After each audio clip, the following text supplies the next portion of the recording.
All right. Everybody signed in, and everybody got a response to intervention sheet. Okay, we'll go over that briefly, but this is just like a reminder, and also your questions too. You know, any questions, just we can take the time and I can answer all that and show y'all whatever I need to show y'all. Okay? If y'all won't, log into the computer, and because you didn't have to bring your laptop. If you did, that's fine, but log onto the computer, and what I want y'all to do, once y'all log in under y'all staff name, I want to take y'all to the staff shared drive. So log onto a computer. And Mr. Masis, did you sign in? Okay. How y'all doing today? Good. Good. Okay. All right. I wanted y'all to see the Stairs Chef Drive. How many of y'all go into the counseling folder or have gone into the counseling folder? Okay. To get to it, you can either go to that Windows icon and click on that, and then go to computer and go to the staff share. I'll show you how to do that. I'm going to X out so you can follow me. All right. So you go to the start, and you can go to computer. Computer. Y'all see that? And then click on computer, and then if you scroll down here to the left, staff share, and click on that. Y'all see that, or is that not on there? It's not on yours? Oh, so yeah. I'm not reading. Okay, it says staff share. I'm like, y'all should have it on. Y'all should have it on there. I can't remember my own name. Okay, and y'all clicked on that. Y'all see the photo that says counseling? Yes, do not remove. Okay, yes, click on that. Okay, and you see where it says RTI?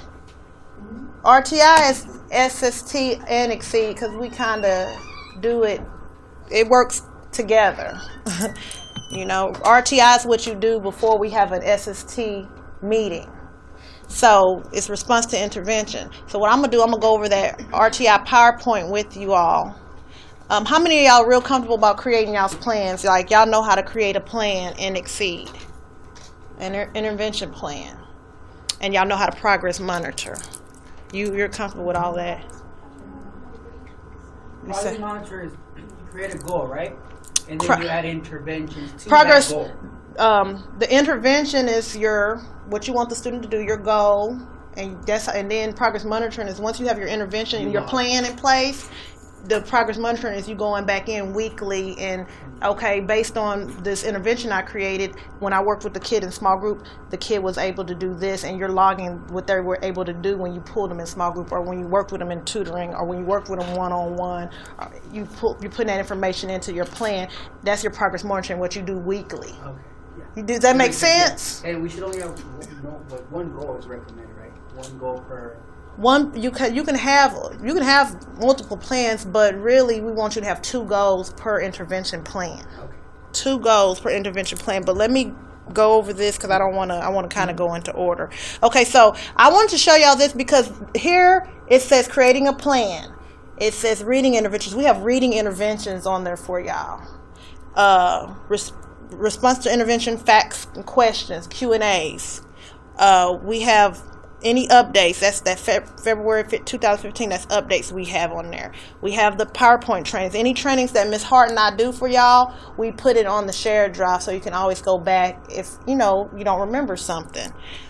We also have the RTI teacher referral form, and then speech interventions, because some of y'all just have a kiddo that needs speech help. We have speech interventions that you need to do, and that can help you create a plan instead of because you're not a speech specialist. So this is interventions you can do in your classroom and that you can use as progress monitoring, and they're district approved. Does that make sense? So this is kind of like a cheat sheet to help you all. Okay, but I'm going to go back, and I want to show you one more thing. Now, in this trainings right here, let me make sure that we just took everything out. Mr. Macias, you asked about 504.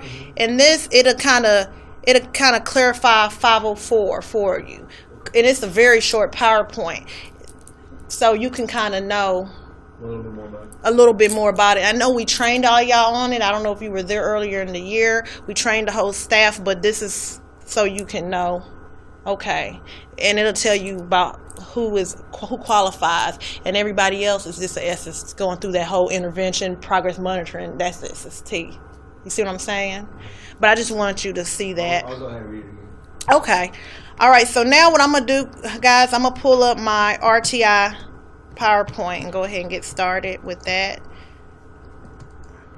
All right.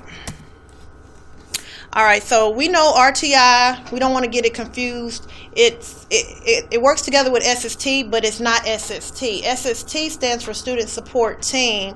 RTI is Response to Intervention. So you have to have your RTI in place before you have a SST meeting. Ms. Hart is our RTI person.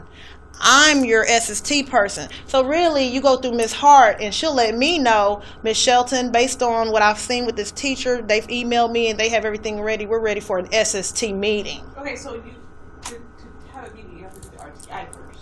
Yes, you have to do the RTI. You have to have a plan, and the plan don't have to be completed, but it needs to that you've gone in there and progress monitored weekly since the start of the plan. And a plan needs to be 12 weeks, and you can backdate a plan. So let's say you've documented it in writing somewhere in your your journals that y'all supposed to keep, but you just haven't put it into Exceed. You have to always put the stuff in Exceed. So that's why you can backdate. Does that make sense? Okay. So RTI is general education framework that involves research-based instruction and interventions, regular monitoring of student progress, and the subsequent use of these data over time to make educational decisions. So usually your plan is 12 weeks. Now let me tell y'all this. If you have a plan and you've been doing it for 4 weeks and there's no growth and the kid is struggling and they're not improving at all, you end that plan and you rate it. And then you start a new plan. That means you come up with a new intervention because there's a lot of interventions. You don't just keep doing the same plan for 12 weeks and we see, because it'll show that there was no growth or it'll show a decline. And we want to see either this or this, So if the plan is not working, don't do it. You don't have to. You're not married to a plan. Okay? So in Dallas, RTI is used as a preventative framework. So RTI is preventative. So let me tell you what a lot of times happens. When you put your RTI in and you're doing it weekly, like once a week, then a lot of times you're going to see growth and you're going to say, you know what? I don't really need an SST meeting. I'm going to continue to work on this RTI. And that's all it is. But what we've been doing in the past, we were just having meetings. We were skipping the RTI process. So we're coming to meetings. We're not discussing what we've been working on. We're showing them test grades and stuff like that, but we're not showing them interventions that we've been working on in the classroom and how they're not growing or how they're progressing or regressing. Does that make sense? So the district has revamped everything. So, all your kids start off at Tier 1 in the beginning of the year. Everybody's at Tier 1. Until you do your assessments and you see, little Johnny is having some issues. So I'm not going to go over that in detail, but that's quality good first instruction. Everybody starts off at Tier 1. Then your Tier 2 students. Y'all know about the Tier 2 students. And a lot of people get confused. They say, is your Tier 2 different than how y'all tier y'all's own kids? But in Exceed, it's a little bit different. Everybody starts off as a Tier 1, and when you do a plan, you always start as a Tier 2. Even if that kid is a Tier 3 to you, you have them as a Tier 3. If you have not put them in Exceed, they have to start off as a Tier 2. And if you've gone on an intervention plan and rated it and there's no growth, then you can move them on and Exceed as a Tier 3. Everybody starts off as a Tier 2 and Exceed.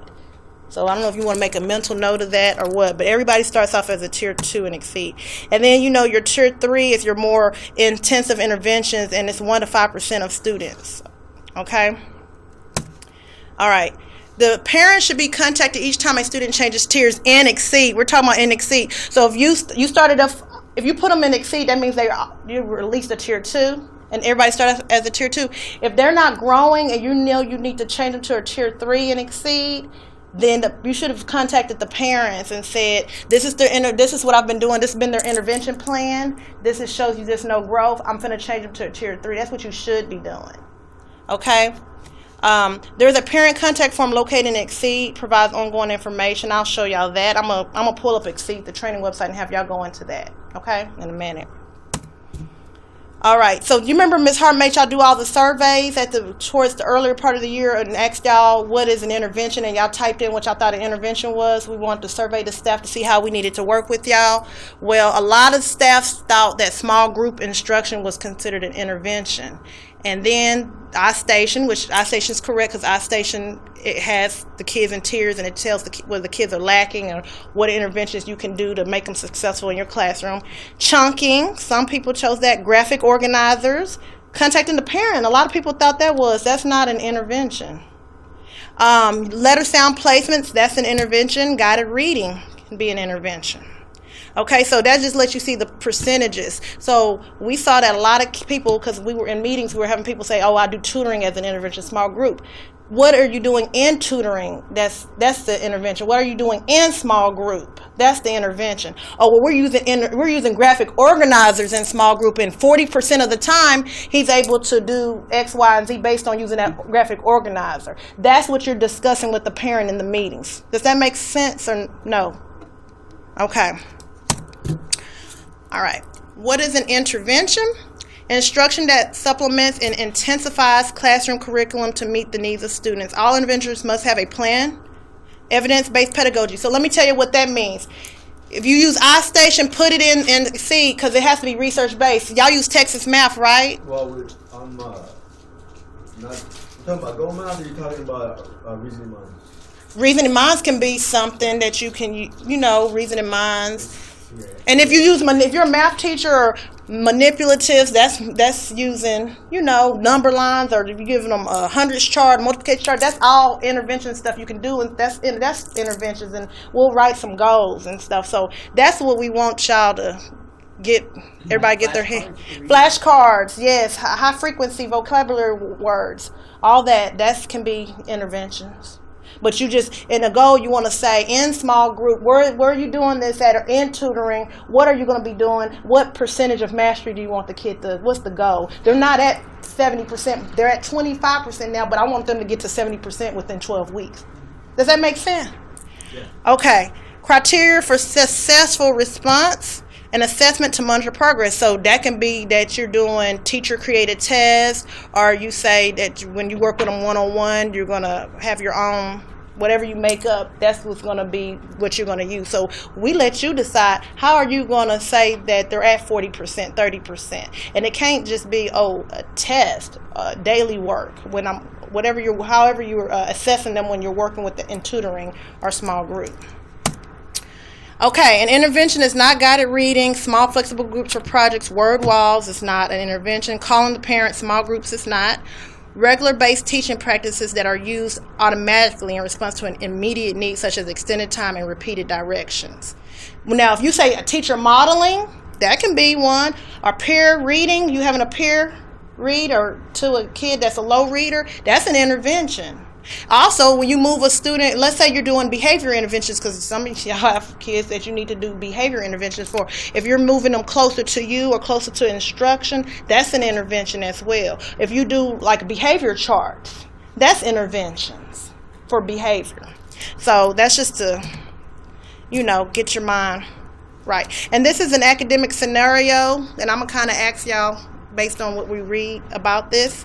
A teacher provides instruction on identifying the main ideal and details of a text. After 3 weeks, the teacher administers a common assessment covering the related standards. The teacher notices that 13 out of 24 students failed the assessment. So based on that, what do y'all think need to happen? Y'all are awesome. Reteach it. And then, because if basically half of your kids are not getting it, that just means it wasn't taught right, or it needs to be retaught a certain way, or reteach it differently, or whatever. And then if you have, next time you have only 8 kids are not getting it, what do you think you need to do? Small group. And do, with those kids and work on them. Those probably your tier 2 kids, and do interventions with them. When do you think you need to start putting kids in for plans? When do y'all think that?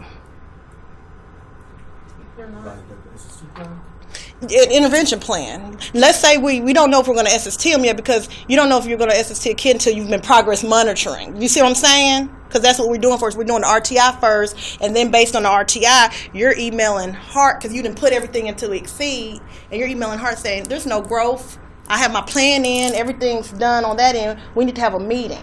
And you don't have to wait 12 weeks to have a meeting, because, you know, at the beginning of the year, let's say you've been working 3 weeks and there's no growth and stuff. We can have a meeting 3 weeks in the school, but we're not going to have a meeting the first week, because how you know this kid? Over summer, we know they go back. They all regress most of the time over summer. Yeah.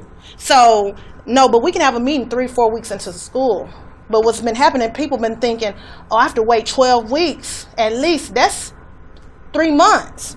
And then when we want to try to get them, some of the kids need to be referred to SPED, not all, a few of them, it's kind of too late, because you know that's a process with the diagnostician. So a lot of people have been waiting at least 3 months before we have our first meeting. We don't have to do that. Y'all just make to make sure y'all put a plan in, and y'all have been progress monitoring, and I've been working with this kid for 2 or 3 weeks. Let's have at least a meeting, and that's it. Because that's what's been the issue, I think, and probably I haven't made myself clear. Miss Hart.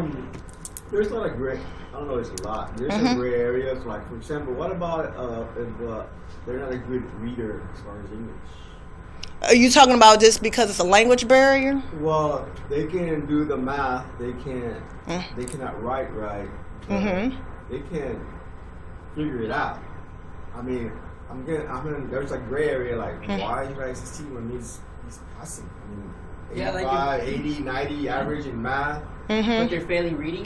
Okay. No, he's not failing. I mean, he can't write very good, but I'm kind of hesitating. Why would I put him in an SST? Like, if a kid, let me ask you this. You saying, so if the kid writes, don't write good. But he can.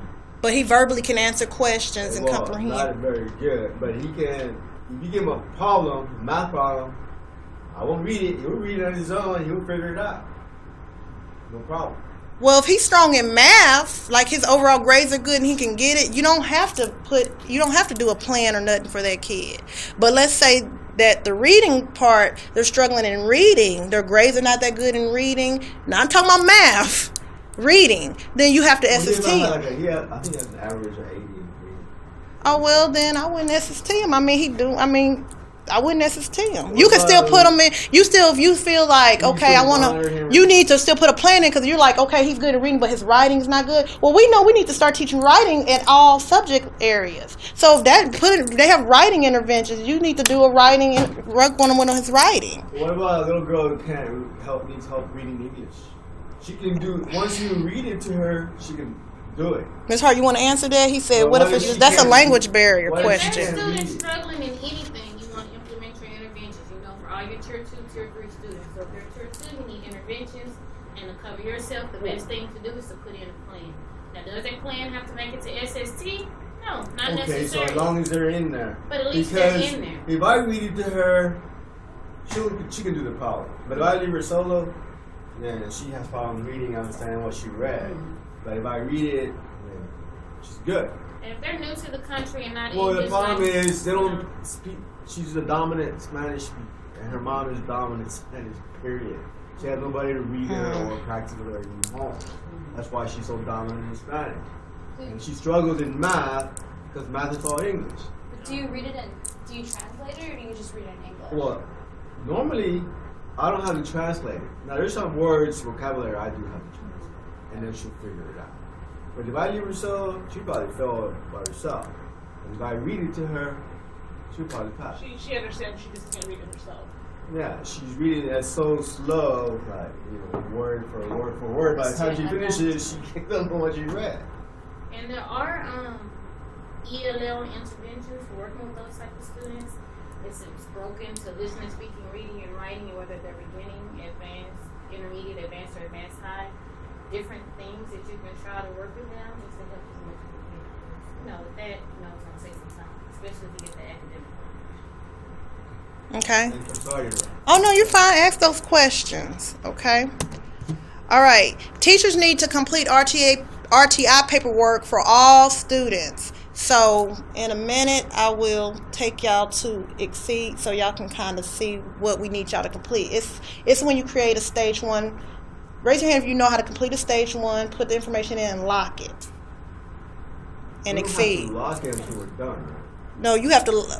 Once you put all the parent information in, all the student information in, you need to lock it. That's stage 1. That's stage When you get all the 1. info from the- And you need to be doing that before you email Ms. Hart and say, I'm ready to have a meeting. That's like, you can do that. You need to do that before you put a plan in, because that's the easiest thing you're going to do in Exceed is to create a stage 1. And y'all the only ones that can do that. I can't even create a stage 1. Only teachers can. I was looking for a parent form so that I can send them home.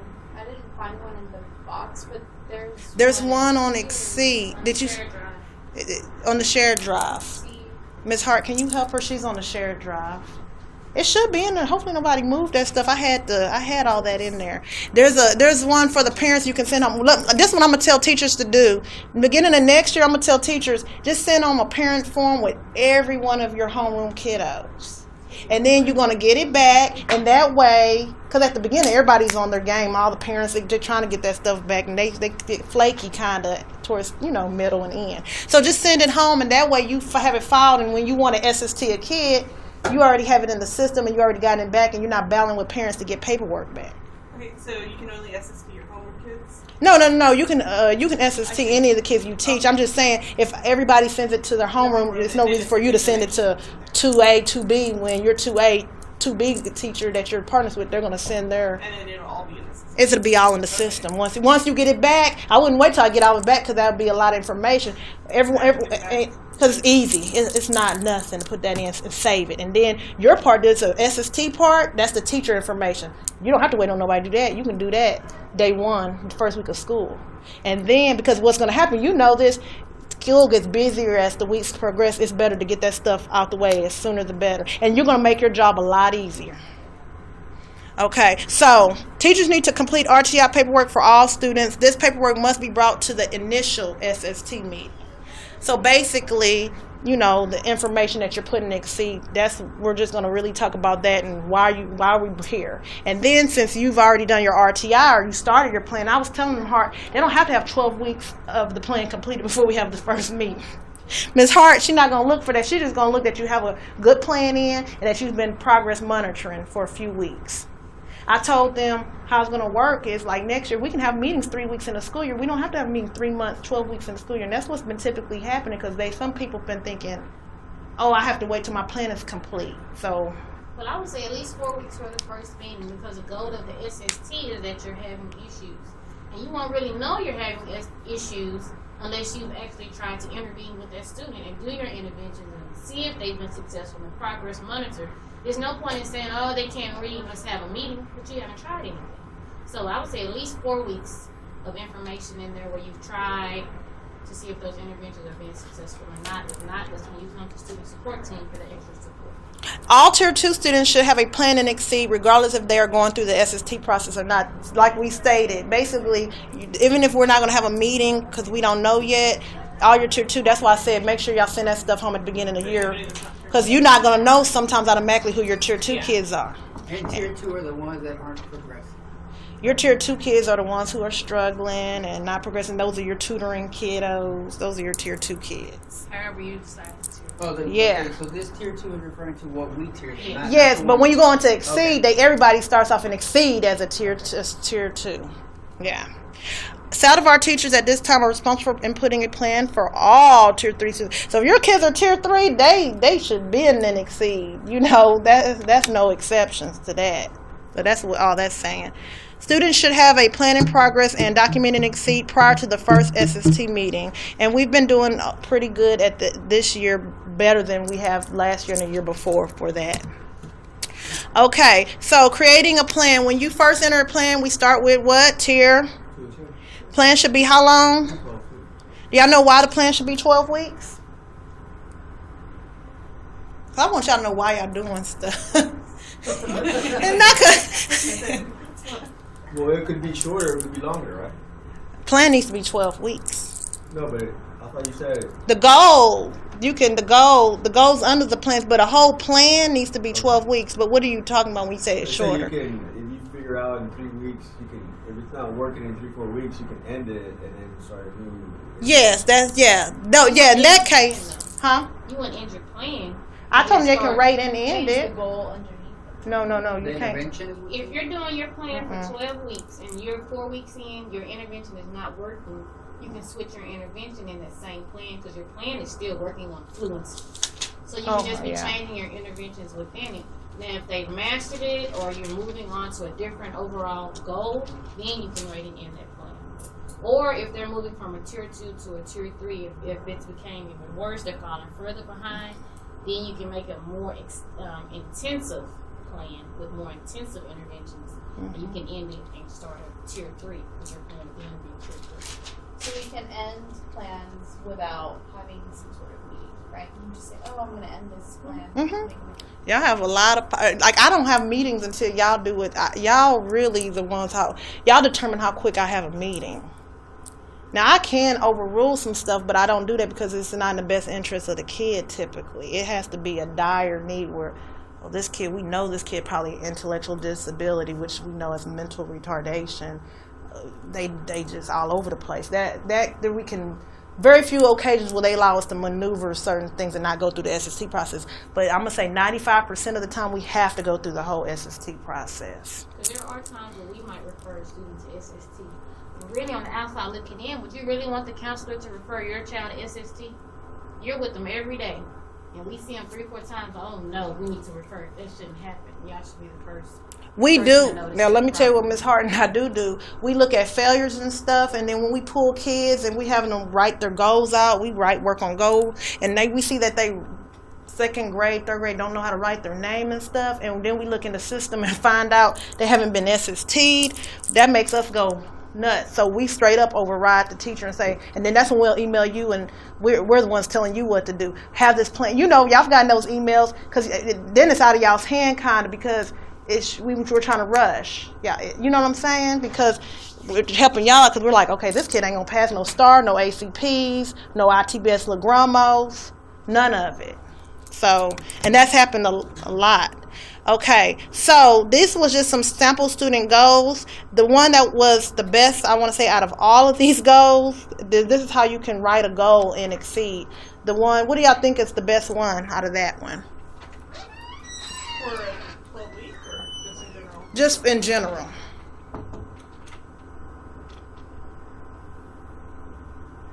And when you write a goal, it has to be measurable. Anybody off the street should be able to come read it and know what it's talking about and start doing that with that kid. Like a sub can do it. Not some. The second one?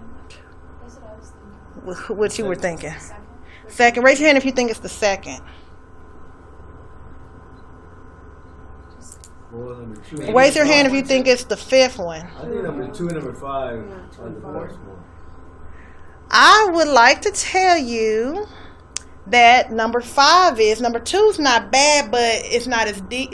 Which one's more detailed? Well, number 5.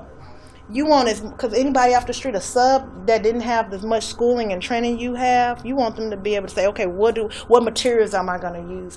Because a teacher, y'all, M&M will be able to match capital and lowercase letters to corresponding sounds after a 2-week time period with an 80% proficiency level. Using what? What am I going to be using? If I'm off the street, what am I going to be using? I know it's letters, but what am I going to be using? You need to, where I can read it and I can come and do this in your classroom. That's how you write a goal. So basically, we shouldn't use those pre-made goals at all. You can, when I train y'all, I always say we always train y'all to type them in yourselves, and that's what we try. Customize your own goals. Do not. You can use those. You can scale it. You can use it, and then you delete what you don't need to use and type your own stuff, because those are not even good as the second one. You know, they're very. They should take them out. Yeah, because but they know every kid is different, so they let you customize your own goals. The 5th one is the best one, and Miss McCrae is the one who wrote the 5th one. She's special ed. When you're special ed, that's what we do. I used to be special ed. You have to know how to go right, and you have to know how to work with interventions. Is what you live by, die by. And teachers, you should do the same, because a lot of your kids are tier 2, tier 3. You know, it's supposed to be only 4 or 5 of your kids in your whole class is tier 2. I've talked to teachers, they say 15, 20 of my kids are tier. So that means you should be doing interventions for, that's a lot of kids. It's not supposed to be that way, though. Well, no, like, It is. Wait, I mean, yeah, they be like, oh, only 1 or 2 of your kids supposed to be tier 3, and 4 kids supposed to be, and the kids are like, I wish that would be. Woo, that would be a little easy, right? No, that's not how it goes. But her goal, by the end of a 36 instructional weeks, using class, so basically 6 weeks, right? No, 36 instructional weeks, 6, 12, that's a while. Using classroom materials and resources, the student will blend sounds in order to read words 80% of the time, as evidenced by a unit test. So she's saying what she's gonna use unit tests to do this. Sometimes she's gonna just use teacher-made tests. Now, whatever you put, you're gonna be using. That's if you're gonna put one thing, you're gonna have to use that every time you come into there once a week to progress monitor, or that twice a week to progress monitor. So that's why she put teacher observations. So sometimes I'm just going to walk around, and when they're in small group, just look at what they're doing and be writing. And then I'm going to go into the system and put some notes on what they did. So your goal and work samples. If your goal is lacking, can you go back in there and change it? Yeah, you can go back in there and change it and edit it. But that's why I put that in. We did these so people could see. Now, somebody put this reading level DRA at grade level. Huh? And first of all, nobody gonna know what a DRA is. I mean, that's why we didn't put no names by them. Everybody stayed anonymous. Student will be able to increase his or her reading comprehension by 10%. How's the student? The student can't do that now on their own. That's why you putting that plan in. So how they gonna be able to increase their own? You see, so now when you start looking at this stuff, people just try to write stuff, but really ask yourself, does this make sense? Because when the diagnostician get this, if we do refer, they're gonna be like, I can't test this kid. I don't know what this is. So that's why number 2's good. They just need to be more detailed, using flashcards, using whatever you want to use. Creating a goal. When creating a goal, it is important to remember these 5 things. Be specific, like we said. Measurable, meaning 80%, or you say 4 out of 5 times. Yeah, it was attainable, meaning if you know that little Johnny at a 2%, you trying to get him to an 80%. That's what you say, 80% in 12 weeks. The devil is a lie. He's not gonna get that far. Make it attainable where if with hard work, this kid could possibly do it. Okay, so if he does stay level or stable, how do you proceed? Like, maybe it's a maturity thing, you know? Yeah. Maybe it's just... You have to try another. There's so many interventions. If you only didn't try 1 or 2 interventions, you can't honestly say. Okay, now, if you come to those meetings and you say, I didn't try, because you're going to print out the data and bring it to the meeting, and I say, oh, you did this intervention, and you changed the goals, and then this intervention, you changed the goals. I see you did two different interventions, and you have different goals, and you've tried different things. Then, say he was at 40, now he's at 60, there's progress, so... You just keep going? Or if there's progress, you want to keep using the same intervention. Don't just, if it's progress, use the same intervention. If it's not broke, don't fix it. But I'm saying, how do you... if he plateaus at 60. Yeah, well, what do you... Then what do you do? What do you do? You change your, like Ms. Hart was saying, you can change the goals and make them... Okay, we change the goal, and then say he's at 60, and then it might make it a little more rigorous, add more... And it drops to, say, 50.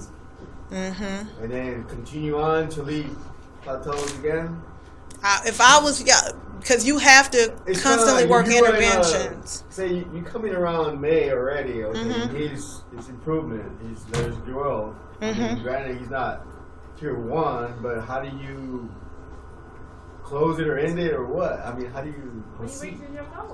But he's saying, what if he plateaus at 60 and he's changed the plan up and he go, yeah. You do it, and then he turns I mean, he turns to tier what? Well, he's at a tier. We started at tier 2, right? And if he he started at 40, then up to 50, then he's 60. Okay, and he stays there. And you proceed, and then what happens? You change your interventions. And then he drops a little bit, comes back up. She you keep going on at the end of the year, or what? That's when you can end your plan, change to a tier 3. You're going to still work on that goal if it's something that they need to master. And do they? Because there's some stuff in your class that all the kids are expected to learn, but you can just change up their interventions, but you can't change what they need to learn, which is the overall plan. But I can change those goals to get to, because I want them. You see, does that make sense? Because there's teaks and stuff they have to know, no matter what. But you can just change up how you making them reach those teaks. He basic stuff does not know. Of kinder. He can count to 3. He knows 1 through 3. He can recognize them, but that's it. And I've tried working to get him to at least 4, but there's no way he's gonna know his teaks by the end of the year because. All right, and then they don't retain in kinder, do they? No. But that's when you at least come to SST. When you set up that plan and you see that they're struggling, there's a 3. I've been trying this and that. It's not working on my own. I need to have a first meeting. And the first meeting we'll talk about it. Might give you some more ideas on other things to try. You try those. We come back again in 4 more weeks. He's still not growing. And then we say, okay, well, we're going to have a stage 3 on this meeting and try these new interventions. You try those, he's still not growing. And that's when we go, well, should we test? What can we do? And that's the reason for the process. Okay, makes sense. Okay, so say kids, I'm sorry to interrupt. It goes on, the year ends, you're still not up here or not down here. Plateau. What happens the next year? Do they pick up where we left off, or do they start a new? Next year, they need to start their own plan because he might, over summer, have grown and not even need help in that area anymore. So it's a new teacher's job to now see, okay, where's my student coming into my classroom at? What are their weaknesses? What are their strengths? And I'm put in my own plan. And I can say, hey, look, last year in Mr. Messiah's class, he was struggling with the exact same thing. This is what he did. It didn't really work, so let me try something else. Because they can go in there and see what you've done, and they know based on what you've done and it wasn't working because the practice monitoring is going to show, then they're not going to do what you did because what you were doing wasn't working. So that'll help them know I need to start off from this, and we can still. Now, for meeting purposes, no, we don't.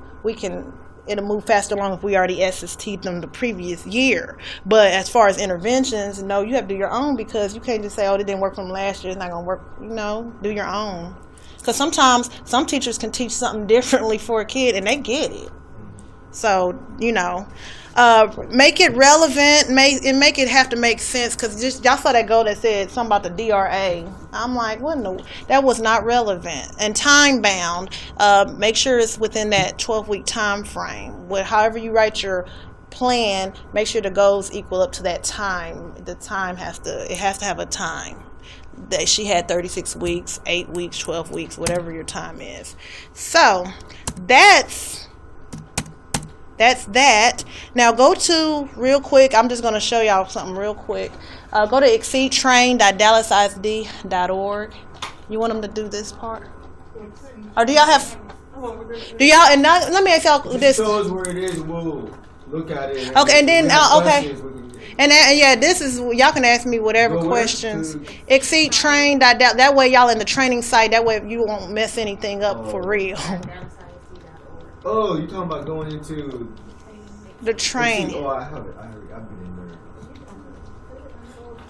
Where's the girl? Where's this? Are you gonna show how to do a plan or something, or do y'all need me to show you? No, is that what you're gonna go into? You're gonna show us something, or do you need me to do anything else differently? You know how to go in there and create a stage 1, and you okay? And, my data and their parent data, and then when it's all populated, save and lock it and print it out and put it in the SST folder. Yeah, we have to. Yep. We just gotta keep working on it. So you good? But if I have questions, I know where to find. Okay. Thank you, Mr. Macias. Okay. Let's see. What?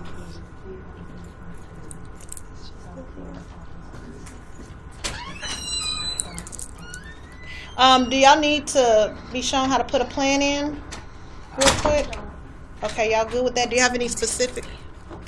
Y'all have 5 more minutes, so do y'all have any specific questions, or do y'all want me to come to y'all's computers and show y'all one by one, or what? We had whenever Ryder and I started pushing at the beginning of the year, Ethan had a SST meeting with his mom missed, and then nothing has been rescheduled. So I don't know how to go about rescheduling it. Just email. me check this. You're already at the first one. Just email us and let us know. Okay, we did it. We still have an issue with this concern. Okay. With Ethan V, right? Okay. Okay. We were at. Leslie? No,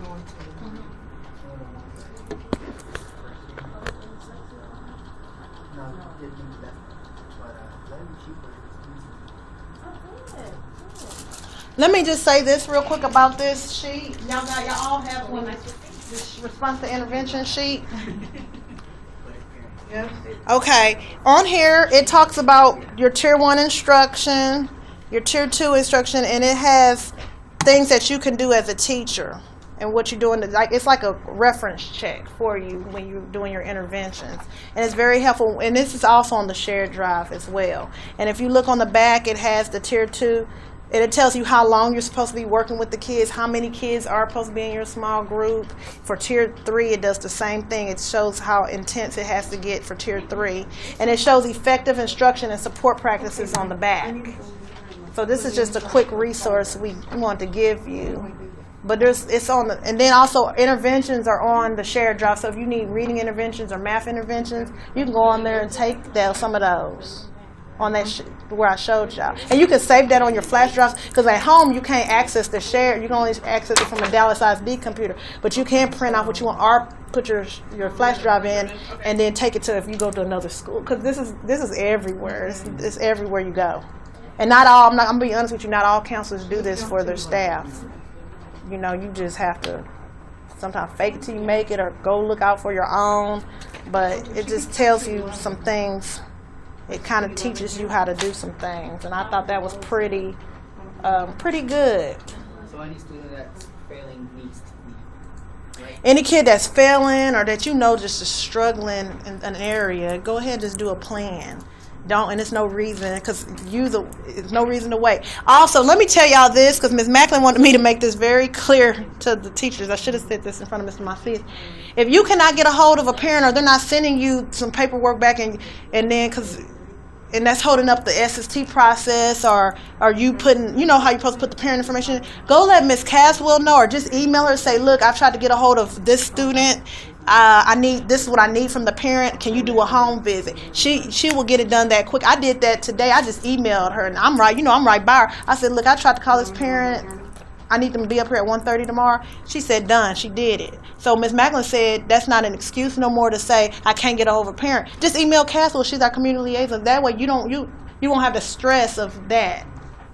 Because she have that relationship built with those parents, and she can get a hold of them. So we can log interventions without putting in all of that information from the parent. Yeah, you can. Yeah, you can do that. That's for SST purposes, right? In case SST. The SST, you have to have, before we have that first meeting, you have to have that parent information in there and that student information in there. But we can document without that. Yeah, you can document without that. You can. There is a step by step, but that can be first. Okay, so now. Yeah, because you don't necessarily want to have a meeting just because you're putting a plan in. What if they still progress? You don't need to have a meeting, but you still want that parent information just in case something drastically changes. So you can say, okay, I already got that in there. There's no reason why I should not see parent information in, and we're in December and January, because that's a lot of people. Yeah. Okay. So does that help you? Yes, thanks a lot. All right, thank you, Mr. Delgado. You too.